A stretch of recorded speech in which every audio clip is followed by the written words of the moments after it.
Bien-aimés dans le Seigneur, merci d'honorer ce rendez-vous de la lecture des livres chrétiens. Alors, nous avons commencé un livre, un aperçu de la gloire de Kathryn Kuhlman, et nous avons lu les 18 premiers chapitres, et aujourd'hui, nous devrions continuer avec le chapitre 19. Un aperçu de la gloire, chapitre 19, naît. Comme il pense dans son cœur, il l'est aussi. Proverbe 23, le verset 7. Les maladies dites nerveuses ne sont pas réellement des maladies, mais des expressions variées d'émotions incontrôlées. Aucun événement ou ensemble de circonstances, à lui seul, n'est une calamité insurmontable. Souviens-toi toujours de cela. C'est notre réaction face aux événements qui les transforment en un désastre ou en une victoire. Le cerveau peut être comparé au centre de contrôle d'un vaste réseau téléphonique. Chaque cellule du cerveau agit comme un appareil sophistiqué permettant d'envoyer des messages à diverses parties du corps ou de recevoir des signaux de ces mêmes parties. L'estomac, le foie, les doigts, les orteils, la peau, etc. Les fils qui relient le cerveau au reste du corps sont appelés nerfs. Ils ressemblent à des câbles électriques vivants constitués d'un noyau central entouré d'une membrane isolante.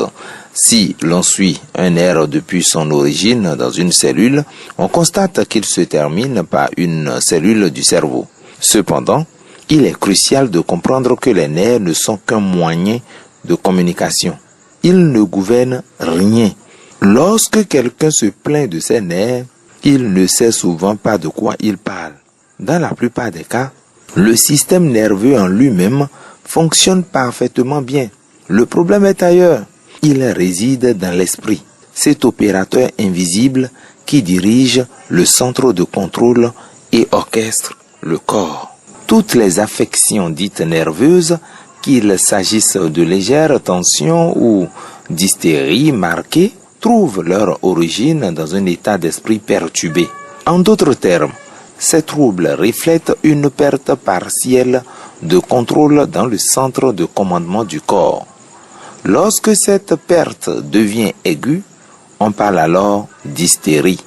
Prenons un exemple concret. Supposons que ma main se mette à trembler. Je pourrais dire « ma main tremble ». Ce sont mes nerfs. Quelque chose me bouleverse profondément.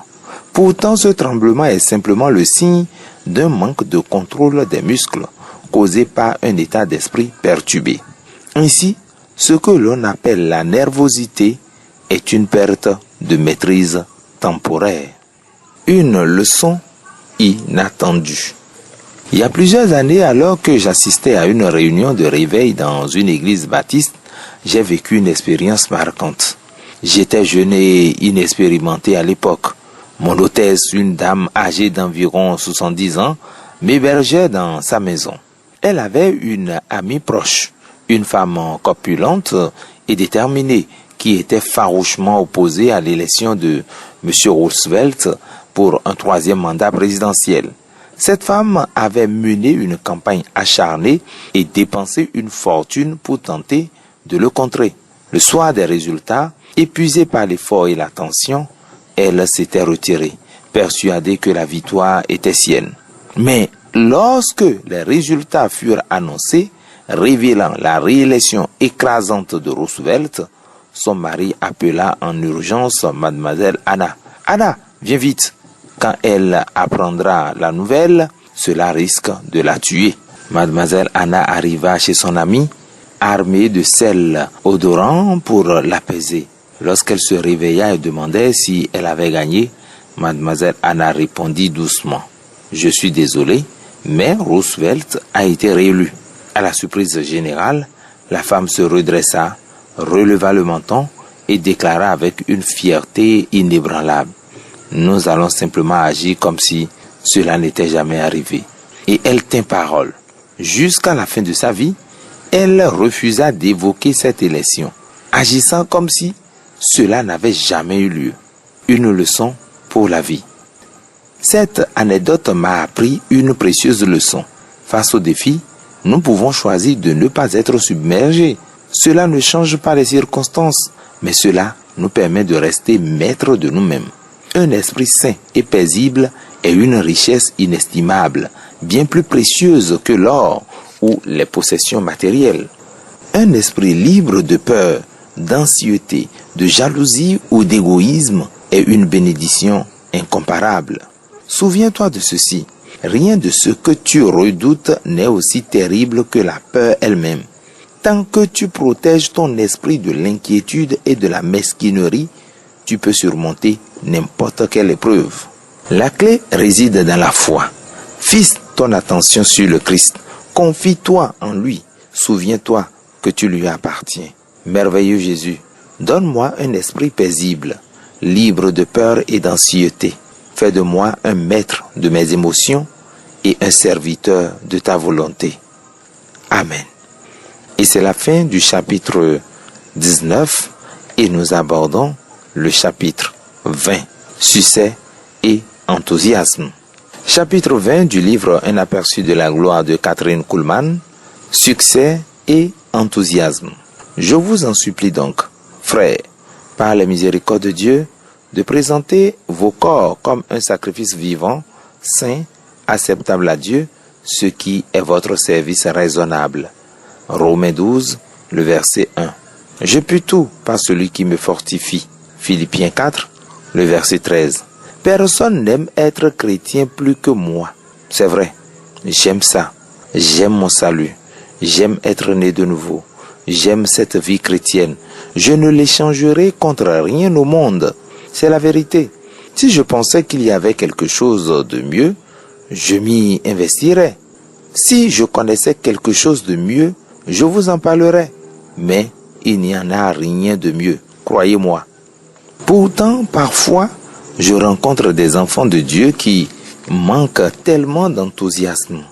Honnêtement, je crois que nous avons donné aux sceptiques des raisons de penser que Dieu est mort. Beaucoup de chrétiens se comportent comme s'ils assistaient à l'enterrement de Dieu, en deuil perpétuel, affichant des visages tristes, laissant l'impression que peut-être Dieu est vraiment mort. Cela me frappe toujours. Regardez la foule dans un stade de baseball. Même quand les Pirates perdent, les fans de Pittsburgh crient et applaudissent pour leur équipe. Parler d'enthousiasme? Pourquoi les enfants de Dieu montrent-ils si souvent moins d'enthousiasme que les amateurs de sport? Nous avons pourtant quelque chose pour nous enthousiasmer. Nous sommes du côté des gagnants. Notre équipe ne sera jamais vaincue. Bien-aimés, nous avons de quoi nous réjouir et exulter. Un chrétien armé de la parole de Dieu, de la personne et de la puissance du Saint-Esprit est entièrement équipé pour la victoire.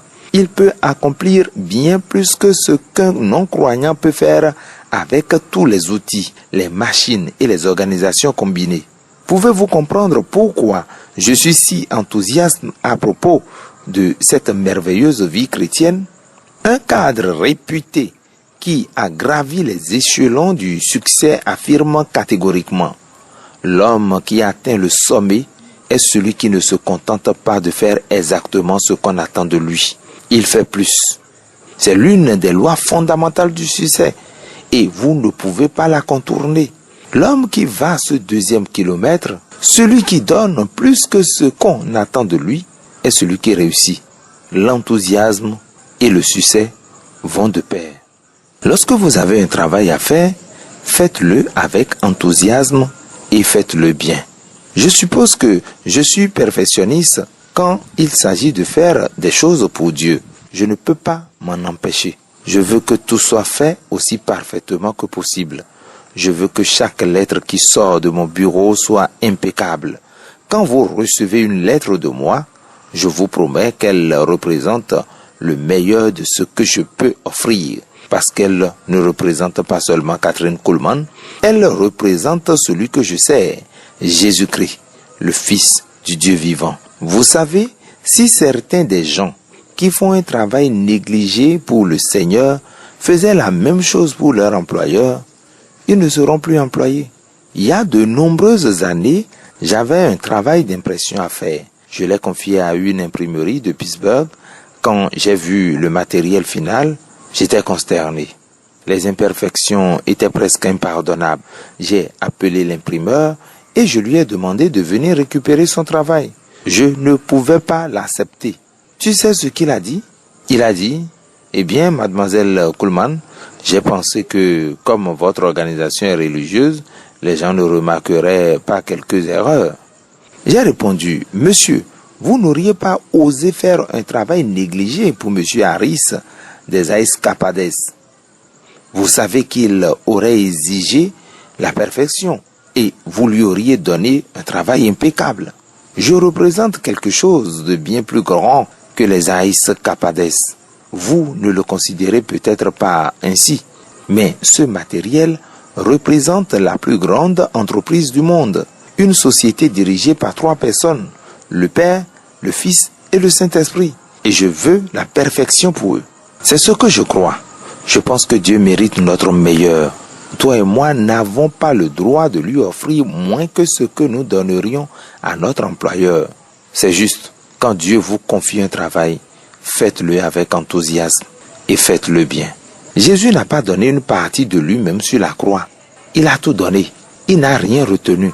Et si vous voulez être un chrétien accompli, si vous voulez être tout ce que Dieu veut que vous soyez, alors, bien-aimés, vous devriez vous donner complètement et entièrement à lui. Présentez vos corps comme un sacrifice vivant, dit Paul. C'est cela et cela seul qui est un service raisonnable. Jésus demande tout, notre meilleur, parce qu'il a tout donné, son meilleur.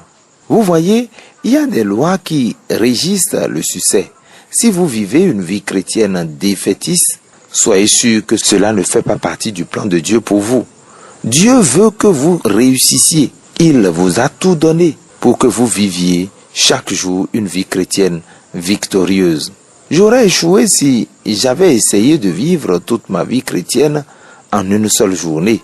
Si, à l'âge de 16 ans, j'avais su tout ce que j'aurais à traverser avant d'en arriver là où je suis aujourd'hui, j'aurais dit, je ne peux pas le faire, je n'y arriverai jamais. Mais ce n'est pas ainsi que l'on vit la vie chrétienne. Un homme autrefois inconnu, devenu un maître de la production de masse à 40 ans, disait que rien n'est particulièrement difficile si on le divise en petites tâches. C'est aussi le secret d'une vie chrétienne réussie. Dieu nous a promis la force, mais seulement pour un jour à la fois. Comme tes jours, ta force sera aussi, dit Moïse à Asher. Peu importe ce que la journée nous réserve, si c'est le chagrin, il nous donnera du réconfort. Si la mort survient, il nous donnera la grâce. Si nous sommes confrontés à des tentations, il suffit d'invoquer le nom du Seigneur. Il nous donnera la victoire. Toi et moi pouvons tout acquérir, peu importe l'ampleur de la tâche. Si elle est divisée en petites étapes, elle peut être accomplie. Nous pouvons tous vivre victorieusement et glorieusement à travers Christ qui nous fortifie. Cher Jésus, merci infiniment pour tes promesses bénies de victoire. Enseigne-nous ta parole et remplis-nous de ton Esprit Saint afin que nous puissions tout faire par ta force. Dans ton nom béni, je prie. Amen. Et c'est la fin donc du chapitre 20. Nous enchaînons pour finir avec le chapitre 21. Passer sous le pouvoir. Je venais de rentrer du déjeuner lorsque j'ai été accueilli par 3 hommes qui m'attendaient dans mon bureau au 6e étage de la maison Carlton à Pittsburgh. J'en ai reconnu 2, des ministres presbytériens de premier plan dans la ville. Ils m'ont présenté le 3e homme comme un professeur de théologie issu d'un séminaire théologique réputé de l'Est. Mon ami m'a dit qu'il avait entendu parler de vous et de vos services miracles, a dit l'un des ministres. Il voulait s'arrêter et vous rencontrer avant de quitter la ville. Je l'ai accueilli chaleureusement et je lui ai fait visiter nos bureaux. Nous avons terminé la visite dans notre studio d'enregistrement, où nous préparons les bandes pour nos émissions de radio. Je lui ai ensuite remis quelques exemplaires de notre documentation. Sur le chemin du retour vers mon bureau, le professeur, visiblement troublé, trouva le courage de poser une question. Mademoiselle Kuhlman, bien que j'enseigne la théologie, Il y a beaucoup de choses que je ne comprends pas sur le ministère du Saint-Esprit. En particulier, une facette de votre ministère me laisse complètement perplexe. Eh bien, posez-moi la question. Il y a de fortes chances que je ne comprenne pas non plus, répondis-je avec un sourire. Eh bien, il s'agit de ces évanouissements. J'ai répondu, j'ai entendu dire qu'au cours de vos réunions, vous priez pour les gens et qu'ils tombent. Je ris doucement. Oh non, ils ne s'évanouissent pas.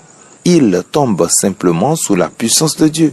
Je lui ai alors donné une brève explication. Il sourit poliment, mais son visage trahissait toujours une certaine perplexité. Il était temps pour eux de partir. Nous étions debout dans l'entrée menant de mon bureau au hall du 6e étage de l'hôtel. Il me regarda et dit, « Je ne vous reverrai peut-être jamais. Pourriez-vous dire une prière pour moi? Je crois que Dieu a un merveilleux sens de l'humour. » Alors que je faisais un pas vers lui pour poser ma main sur son épaule, ses jambes fléchirent soudainement sous lui et il tomba à la renverse, étendu sur le tapis. Je n'avais même pas eu le temps de commencer ma prière par cher Jésus que, tout à coup, il était sur le dos, allongé au sol. C'était comme si toute la pièce s'était remplie de la gloire de Dieu. Je secouai la tête en regardant les 2 ministres presbytériens tombés à genoux à ses côtés. Les secrétaires, assises à leur machine à écrire, avaient cessé de taper. Quand je levai les yeux, je vis leur visage baigné de larmes. Une lumière céleste semblait envahir tout le bureau. Les ministres aidaient le professeur à se relever. Il vacilla et recula de quelques pas. L'un d'eux lui demanda, « Ça va ?» Il chercha ses mots, mais tout ce qu'il put dire, « Ouais. » Puis, soudainement, il tomba à nouveau, à plat sur le dos, sur le tapis. Ses amis l'aidaient une fois de plus à se remettre sur pied. Il commença à avancer vers la porte, mais, encore tremblant, il heurta le mur. Les ministres l'attrapèrent par les bras et l'aidèrent à sortir, son visage rayonnant toujours d'une lumière céleste.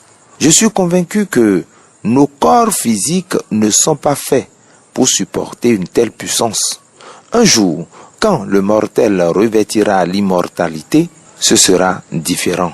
Mais dans cette chair, nous ne pouvons absorber qu'une infime partie de la dynamite divine avant de court-circuiter. Nos corps charnels, faits de chair et de sang, ne sont pas destinés au ciel. Ils ne peuvent littéralement pas tenir en présence du Dieu Tout-Puissant. La puissance du Saint-Esprit est si grande que nos esprits et nos corps ne peuvent en saisir toute la grandeur. Beaucoup de gens jouent simplement à la religion. Ils parlent de Dieu comme ils parlent de George Washington. Ils savent qu'il existe ou existait, mais ils ne s'attendent jamais à le rencontrer. S'il devait apparaître, il serait littéralement pétrifié. Il en est de même avec le Saint-Esprit. Quand une personne se retrouve face à face avec lui, c'est trop pour son corps physique. Le système nerveux disjoncte momentanément et la personne tombe. Dieu est vivant. Il est réel. Il est la quintessence même de la puissance. Il n'est pas seulement l'auteur de la puissance. Il est tout puissant.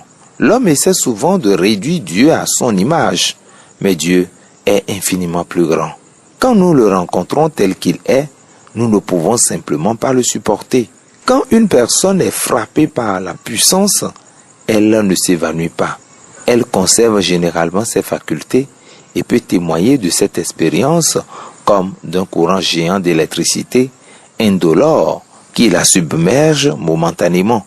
Pensez-y, le Saint-Esprit peut guérir un corps malade sans qu'aucune main ne le touche. Cela, c'est la puissance. N'est-il pas logique de penser que ce corps ne peut supporter qu'une partie de cette puissance avant de disjoncter? Souvenez-vous de Saul sur le chemin de Damas. Bien qu'il soit tombé sous la puissance, il pouvait encore parler, penser, poser des questions et prendre des décisions. Mais il ne pouvait pas rester debout en présence du Saint-Esprit. Sur le mont de la transfiguration, les disciples tombèrent face contre terre lorsqu'un nuage lumineux les enveloppa et que Dieu parla. Matthieu 17, le verset 6. Chaque fois que le Saint-Esprit descend avec puissance, des choses similaires se produisent. L'Esprit Saint vit maintenant dans tous ceux qui suivent Jésus et l'ont invité dans leur vie. Ce qu'il fait à travers moi n'a rien d'unique. Dieu ne fait pas de favoritisme. Chaque ministre, chaque fidèle a accès à la même puissance. Quand les gens sont tombés par l'Esprit, ce n'est pas moi, c'est lui. Il réside en chacun de nous. Sortez, osez, et vous verrez aussi la preuve de sa puissance infinie. Et c'est sur ce chapitre, le chapitre 21, que nous mettons un terme à cette session de la lecture de votre livre, Un aperçu de la gloire, de Kathryn Kuhlman. Merci de nous avoir suivis. À très bientôt pour la suite de la lecture de ce merveilleux livre. Demeurez bénis. Jésus est Seigneur.